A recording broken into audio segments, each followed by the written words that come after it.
Toujours en rapport avec la situation sécuritaire dans l'Est de la RDC, mais en dehors de nos frontières, comme je le disais, aussi au sommaire, les États-Unis d'Amérique ont démontré leur engagement pour mettre fin à la guerre d'agression imposée à la RDC dans l'Est de son pays, bien sûr par le Rwanda, sous couvert de ses supplétifs de la coalition M23 AFC-RDF depuis plusieurs années. Lors de son premier point de presse, l'ambassadeur des USA accrédité en RDC, Tammy Bruce, a clairement indiqué que l'administration Trump est aux côtés du peuple congolais et de la RDC en général et veut mettre à tout prix fin à ces conflits qui perdurent dans l'Est du pays.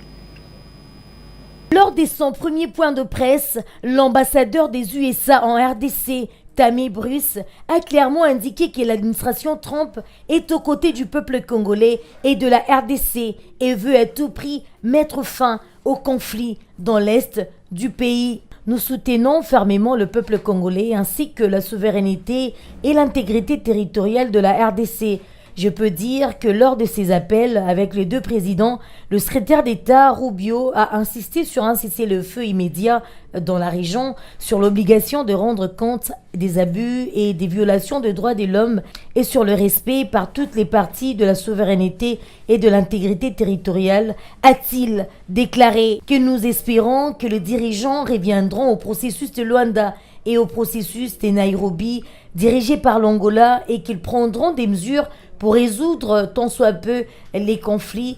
Pour rappel, les sommets conjoints de la SADC, la communauté de développement de l'Afrique australe et de l'EAC, communauté de l'Afrique de l'Est, tenus samedi 8 février 2025 en Tanzanie, a proposé la fusion des deux processus de paix en cours. Les processus de Luanda pilotés par le président angolais Joao Lourenço et celui de Nairobi dirigé par l'ex-président kenyan Uhuru Kenyatta. Les processus de Nairobi initiés en avril 2022 par l'EAC avaient pour ambition l'éradication de tous les groupes armés locaux et étrangers opérant dans l'Est de la RDC.